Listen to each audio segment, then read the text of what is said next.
Hi everybody, JJ here. It is Friday, October 16th, 2020. Thank you for being here. We got a lot of news to cover. Cancel rent protests are still happening, and actually they're becoming more common. So although we've been told there's a V-shaped recovery, why are so many people now still 6 months now into the shutdown, actually closer to 7 months now into the shutdown, people are still demanding cancel rent? Well, it looks like the recovery and the jobs coming back may be a myth when you look at the evidence. We're also going to talk about some pretty eye-opening wage data that a lot of people in the U.S. are really struggling. Half of the United States employed individuals are making $35,000 or less.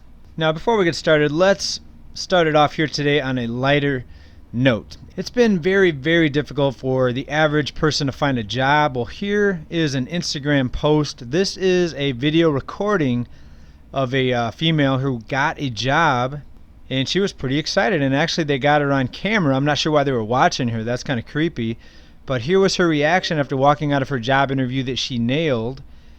And the poster of this, who was also the hiring manager, looks like, the Cara Spence, says here, "So I just hired this young girl," and this was her response. Let's play it.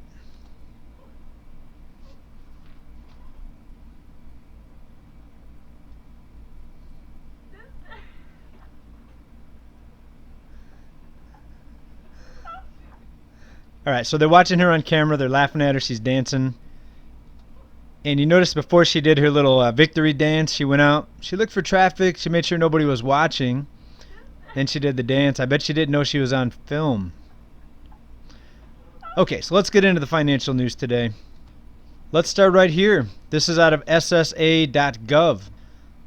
The wage statistics are out for 2019. Now, of course, this is pre-shutdown, pre-pandemic. And even before the shutdown, it was pretty pitiful, because let's take a look here at the incomes.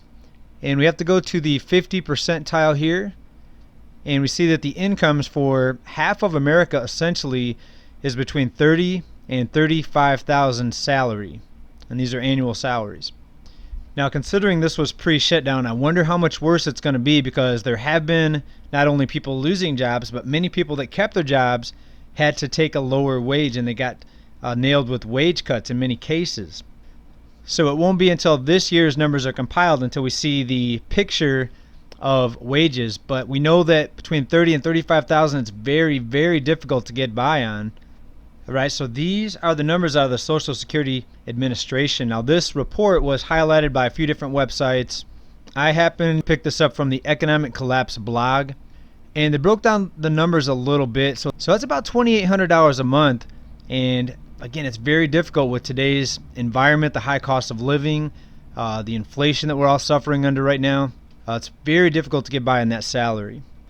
We have new unemployment claims picking up again instead of declining. We're on the increase from week to week. This last Thursday we got the numbers, and it was higher than what it was the previous week. So we're headed in the wrong direction, it appears. Now, of course, there are people in power that want to make this economy look as good as possible, and they want you to forget about all the people that are struggling. You notice how there's very little talk or no talk of the homeless epidemic, the millions of people that are on the verge of foreclosure and getting evicted. And we're going to talk about the rent protests that are still happening here in October 2020. We're going to talk about that a little bit later in this report. And an excerpt out of this article that reviewed the average income for Americans, quote, "The cost of living has been rising far faster than our paychecks have, and as a result, many Americans have been working themselves to the bone just to survive financially from month to month." And the Economic Collapse blog breaks it down into more details here. About 32% of American workers make less than $20,000 a year. About 45% make less than $30,000 a year. About 56% of Americans make less than $40,000 a year. And about 66% of Americans make $50,000 or less per year. Now, I don't know about you, but living in California, it's very it's impossible to get by on $50,000 without some other assistance. Now, there are exceptions. Maybe there's a two-income household, each person making $50,000. Maybe you don't have any dependents, and maybe you're an absolute penny pincher. But you have to be very careful in this environment, considering the stagnant wage growth and now the layoffs, the rising prices with all the stimulus and the inflation that's actually being induced through the bankers, from the bankers. Speaking of unemployment and lower wages, we actually see more pay cuts happening. The tech industry is still giving out pay cuts to people that are relocating. The reasoning behind this, the tech companies have factored in that these workers no longer live in some of these higher priced areas. Look at Silicon Valley, San Francisco. And so workers that have moved to a lower priced area and now work remotely, the companies are saying, okay, your housing prices are now lower. We're going to cut your pay. Some people may say that's absolutely not fair. Other people may say, well, these workers should be thankful to even have a job even after the pay cut. CNN Business right here. Airlines prepare for tens of thousands of job cuts unless an 11th hour bailout is reached. So I know this is a very divisive topic as well, because a lot of people are against this. They see the huge salaries that the CEOs get. They see these corporations, including airliners, that did enormous stock buybacks. But then you have the other side of the argument that says, well, these airlines, they have thousands of employees. It's going to be many thousands of additional people in the unemployment line if we don't give the bailouts. And remember, that was the same reasoning that was done back in 2008 with the bank bailouts, with the automobile industry bailouts. So when you have these dominant corporations that create so many jobs, you then create a too big to fail situation. But that's pretty dangerous, because then you have these CEOs making these outrageous salaries with no regard for putting back money for a rainy day. They're doing stock buybacks.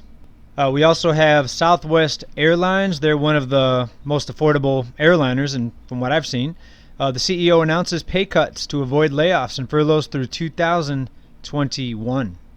And a recent Forbes article talked about this. After mismanaging their companies with stock buybacks and lucrative CEO pay packages, airlines are demanding another $25 billion from taxpayers, aka a bailout. And they're going to try to make you pay more out of your paycheck to pay for this. It depends on what happens in November, but I see the cost of living rising. You're going to end up paying more taxes. Okay, speaking of people that are struggling and unable to pay their rent, here in October, we have a recent article out of Newsday.com. Tenants throw furniture into city streets, asking rent to be canceled during pandemic. And look at this. This is just a whole lot of people that are protesting this. We have millions of people here in the U.S. that are really struggling, and it never stops amazing me how little is being discussed about this. All right, folks, fasten your seatbelts, because this could get really ugly. It could get even more dangerous out there. Remember, desperate people do desperate things. Prepare yourself. I'm still putting away food, self-defense units, ammo, and things could likely get a lot worse unless some miracle happens again, but I don't think that's going to happen. A lot of people are believing that some new bill is going to be passed to totally transform the system. I wish it were true, but I don't see that. It seems too good to be true. It probably is. Continue to prepare, everybody. Thanks for watching this report today, and come back to this channel for more economic updates and your dose of economic reality. Bye, everybody. Stay well.